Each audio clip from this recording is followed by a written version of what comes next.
Bienvenidos de regreso a Biblia y Teología con el Dr. Larry Trotter. Esperemos disfruten el siguiente episodio.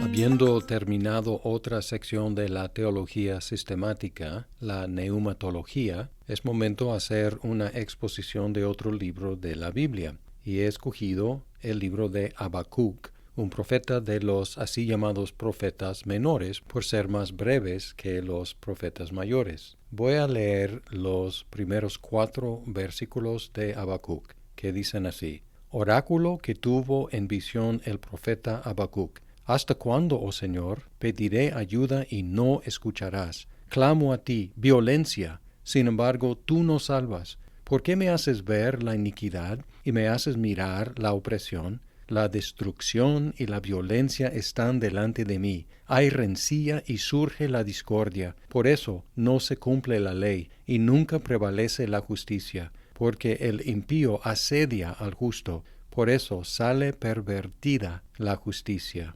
Hay ciertos eventos que dividen el tiempo entre antes y después. El más obvio es el nacimiento de Cristo, que divide el tiempo entre antes de Cristo y después de Cristo. Para la generación de mi papá hubo un tiempo antes del ataque contra Pearl Harbor y después. Más recientemente podemos hablar del tiempo antes de 9/11, es decir, el ataque contra las Torres Gemelas, y después. O podemos pensar en la pandemia, antes de la pandemia y después de la pandemia. Cuando pensamos en los profetas del Antiguo Testamento, el evento que divide entre antes y después es el exilio de Judá a Babilonia entre los años 605 y 586 a.C.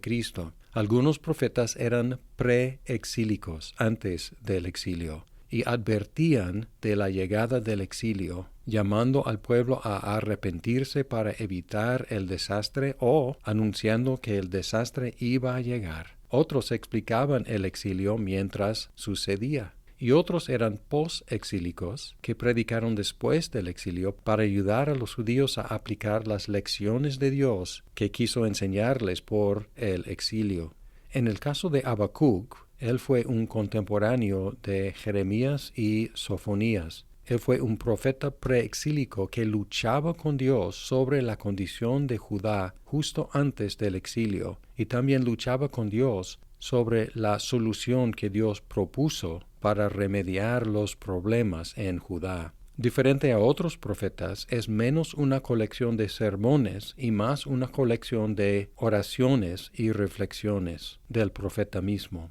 Lo único que sabemos acerca de Habacuc es lo que podemos discernir de este libro. Él tuvo el título no común de profeta. Dice, oráculo que tuvo en visión el profeta Habacuc. Fue conocido con este título, pues probablemente tenía esa posición de profeta en alguna forma pública u oficial. También puede ser que estaba conectado con el templo en Jerusalén, porque el Salmo del capítulo 3 tiene instrucciones para tocarlo y cantarlo. Además, podemos identificar con confianza el tiempo en el cual vivió y predicó, puesto que la injusticia prevalecía en Judá durante la vida de Habacuc. Probablemente fue después de las reformas de Josías, quien murió en 609. También fue antes de las invasiones de los babilonios a Jerusalén, las cuales empezaron en 605. Entonces podemos colocar el ministerio de Habacuc entre 609 y 605 a.C.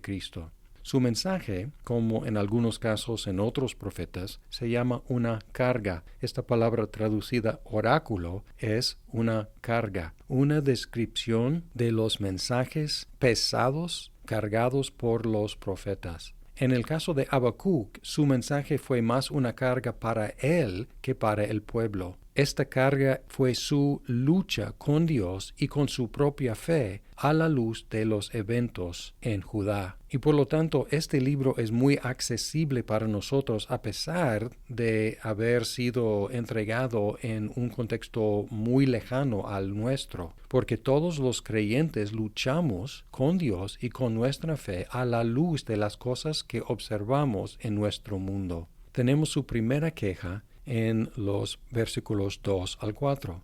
Y él hizo dos preguntas que aparecen comúnmente en los salmos, que son ¿hasta cuándo? Y ¿por qué? Preguntó a Dios hasta cuándo tendría que clamar sin recibir una respuesta de Dios. En el 2, ¿hasta cuándo, oh Señor, pediré ayuda y no escucharás? Él clamó a Dios buscando ayuda para él mismo, pero Dios aparentemente no lo escuchaba. Clamaba acerca de la violencia que estaba prevaleciendo alrededor suyo, pero Dios no salvaba la nación de su propia violencia. Clamo a ti, violencia, sin embargo, tú no salvas. Quizás estas oraciones tan atrevidas de Habacuc nos parezcan irreverentes, pero tenemos que observar que Habacuc trataba a Dios como realmente existiendo, como bueno y como poderoso para salvar. Él hablaba con Dios francamente, él hablaba con Dios como realmente existente. En lo personal, cuando leo las oraciones de Habacuc, reconozco que yo no hablo con Dios así. Aunque a mí me asusta lo atrevido de las oraciones de Habacuc, también me impresiona que él oraba a Dios como a alguien que realmente existe. Y comparo mis propias oraciones con las de Habacuc y me doy cuenta de que muchas veces oro como si Dios no existiera. Pero Habacuc creía en Dios, creía que existía y creía que podía actuar. Y le reclamaba por no actuar cuando la violencia prevalecía alrededor suyo. Después de preguntar hasta cuándo en el 2, luego en el 3 preguntó ¿por qué? ¿Por qué me haces ver la iniquidad y me haces mirar la opresión? La destrucción y la violencia están delante de mí. Hay rencilla y surge la discordia. Utilizó 3 pares para describir la situación: iniquidad, opresión, luego destrucción y violencia, luego rencilla y discordia. Describió la ley como paralizada. Dice, por eso no se cumple la ley. Literalmente, la ley está paralizada, presente pero incapaz de hacer algo. Nunca prevalece la justicia y luego sale pervertida la justicia. Y los impíos dominaban a los justos. Cuando observamos esta descripción de la sociedad, fácilmente podríamos aplicarla a nuestra sociedad o la sociedad en otras partes del mundo. Y estas comparaciones son aptas y nos muestran que no hay nada nuevo acerca de nuestra condición. Sin embargo, la situación en el día de Habacuc era más serio porque Judá fue el pueblo de Dios, mientras que nuestras naciones no son el pueblo de Dios y nunca han sido. La comparación correcta es con la corrupción, la violencia y el vicio en la iglesia, que es el pueblo de Dios. Nuestro trabajo como cristianos no es regañar al mundo por ser tan malo, sino asegurarnos de que no seamos iguales. Nuestro trabajo no es moralizar el mundo, diciéndole que se porte mejor, sino evangelizarlo, declarando la buena noticia acerca del Salvador de pecadores. Aunque Habacuc reclamó a Dios por no salvar, él creyó que Dios pudo salvar, por eso le reclamaba. Y nosotros tenemos el resto de la historia. Dios sí puede salvar y sí salva por medio de Jesucristo.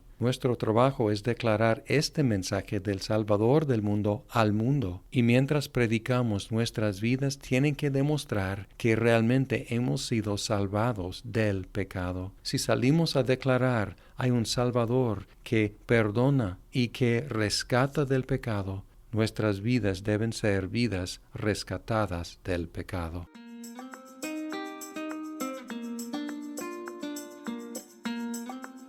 Muchas gracias por escuchar este episodio. Si estás disfrutando Biblia y teología, por favor compártelo con tus amigos. Hasta pronto.